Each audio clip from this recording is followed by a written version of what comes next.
Hello students, I am Anurag Rai.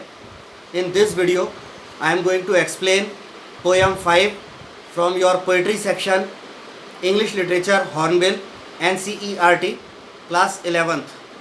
The name of the poem is Father to Son, written by Elizabeth Jennings. So students, I will explain the whole poem from English to Hindi, and there will be line by line Hindi translation of the poem. First of all, I would like to tell you something about the poem. तो ये poem father to सन यानी पिता के द्वारा पुत्र को, father to सन, पिता जो है वो अपने पुत्र के लिए कुछ बोलता है. तो एलिजाबेथ जेनिंग्स जो हैं लेखिका हैं. तो लेखिका इस पोयम में ऐसा लिखती है, एक फादर और सन, एक पिता पुत्र के बीच के रिलेशनशिप को वो बयान करती हैं पिता के नज़रिए से, पिता के दृष्टिकोण से. तभी इसका नाम रखा है फादर टू सन. तो एक पिता का अपने पुत्र की तरफ क्या दृष्टिकोण है, क्या नज़रिया है, ये समझाती हुई ये पोयम है.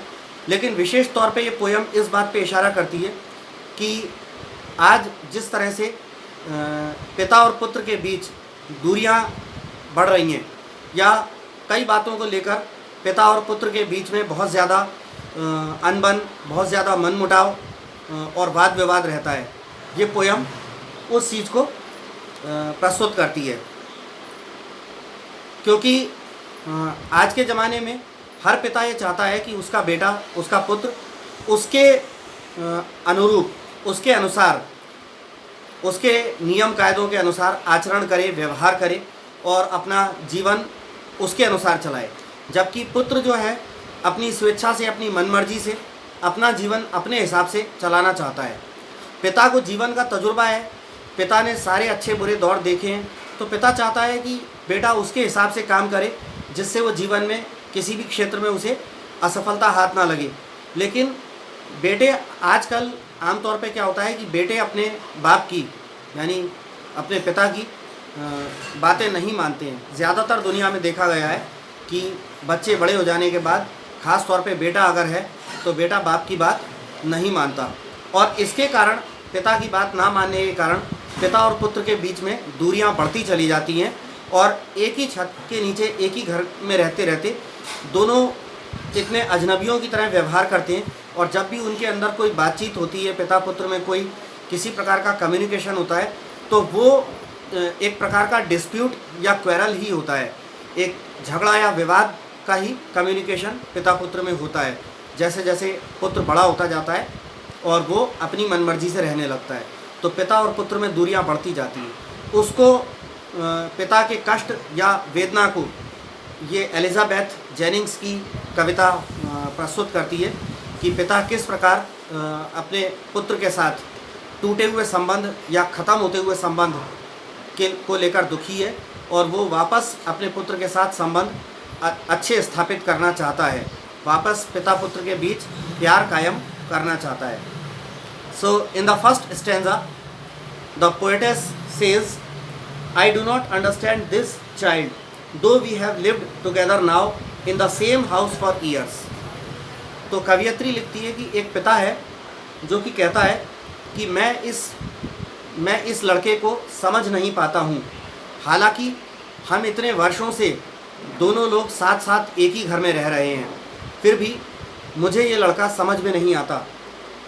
I know nothing of him, so try to build up a relationship from how he was when small. तो आगे पिता कहता है कि वह अपने बच्चे के बारे में कुछ भी नहीं जानता है. पिता कहता है कि उसे अपने पुत्र के बारे में कुछ भी नहीं पता है, कुछ भी नहीं जानता है, लेकिन फिर भी उसे अपने पुत्र से जो है एक रिश्ता बनाना है, अपने पुत्र के साथ रिश्ता बनाना है. उस समय से, जब से वो स्मॉल बच्चा था, छोटा बच्चा था, तब से उसके साथ, अपने पुत्र के साथ पिता को रिश्ता, अच्छा रिश्ता कायम करना है. द सीड आई स्पेंट और sown it where the land is his and none of mine. अगले स्टेंजा में कवि कहता है कि कवि ये सोचता है कि वो ज़मीन, वो धरती जहाँ पर उसने एक बीज को बोया था, बीज को रोपित किया था, वो उसकी नहीं थी, यानी कि पिता की नहीं थी, बल्कि पुत्र की थी। वो ज़मीन पुत्र की थी, बल्कि पिता की नहीं थी, जहाँ पिता ने कोई बीज बोया था। आगे की पंक्तियों में कवियत्री लिखती है कि पिता कहता है, we speak like strangers, there is no sign of understanding in the air. कवियत्री ऐसा लिखती है कि पिता कहता है कि हम लोग माने पिता और उसका पुत्र, हम लोग स्ट्रेंजर्स की तरह, अजनबियों की तरह बात करते हैं, यानी हम दोनों के बीच बातचीत भी होती है तो ऐसे जैसे कोई पिता पुत्र ना हो, बल्कि दोनों अनजान व्यक्ति हों, और हमारे बीच आपसी समझ या तालमेल के कोई संकेत या चिन्ह ही नहीं नज़र आते। This child is built to my design, yet what he loves I can not share. और आगे पिता कहता है कि ये बच्चा मेरी शारीरिक संरचना या बनावट के अनुरूप पैदा हुआ है, क्योंकि बच्चा जब पैदा होता है तो उसमें पिता का डीएनए होता है, तो पिता की शारीरिक संरचना के अनुरूप बच्चा जो है पैदा हुआ है। Yet what he loves I can not share. लेकिन फिर भी बच्चा जिन चीज़ों से प्यार करता है या जिन चीज़ों को बहुत अधिक पसंद करता है, उन चीज़ों में पिता कहता है कि पिता अपनी भागीदारी नहीं कर सकता। In the third stanza the poetess write and the father says, silence surrounds us. हमारे इर्द गिर्द शांति छाई हुई है, यानी पिता और पुत्र के बीच अब बातचीत होना बंद हो गई। एक समय ऐसा आता है जब पिता पुत्र में इतना विवाद हो जाता है तो दोनों में बातचीत होना बंद हो जाती है।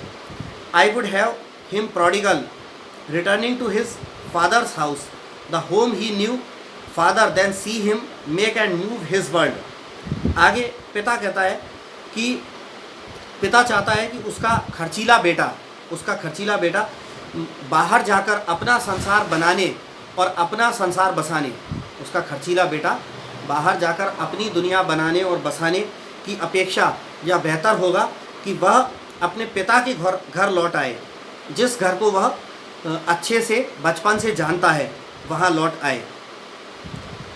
I would forgive him too shaping from sorrow a new love. और पिता कहता है कि वह बेटे की गलतियों को भूलने के लिए भी तैयार है। यदि बेटा बाहर जाकर अपनी दुनिया अलग बसा लेने के बजाय, पिता से अलग हो जाने के बजाय वहीं पिता के साथ ही पिता के घर में ही रहे और अपनी दुनिया में अपने पिता को भी शामिल करे, तो पिता उसकी गलतियों को भूलने के लिए भी तैयार है। और बल्कि पिता जो है वो अपने उस पुत्र के साथ फिर से एक नए प्रकार का प्यार भरा रिश्ता बनाना चाहता है। In the last stanza the poetess writes that the father says, father and son we both must live on the same globe and the same land he speaks. तो पिता कहता है कि मैं पिता और मेरा पुत्र, हम दोनों एक ही दुनिया में एक ही धरती पर रहते हैं। आई can not understand my self Y anger grows from grief. और पिता कहता है कि मैं स्वयं ये बात समझ नहीं पाता कि क्यों दुख से क्रोध का जन्म होता है, दुख से क्यों गुस्सा उत्पन्न होता है। We each put out an empty hand. और पिता कहता है हम दोनों एक दूसरे की तरफ बाहें खोले, अपनी बाहें फैलाए, बाहें खोले, एक दूसरे की तरफ जो है इच्छा करते हैं, बाहें फैलाते हैं। Longing for something to forgive. और एक दूसरे की तरफ बाहें फैलाए, बाहें खोले पिता और पुत्र ऐसी इच्छा करते हैं कि दोनों एक दूसरे की गलतियों को या दोनों से एक दूसरे के मन को जो ठेस पहुंची उन्हें वो दोनों ही क्षमा कर सकें, लेकिन अंततः ऐसा हो नहीं पाता। कवियत्री ऐसा लिखती है। So this is the poem father to son written by Elizabeth Jennings. So students, Please subscribe my YouTube channel Anurag Rai English Tutor if you haven't subscribed it so far. Thanks.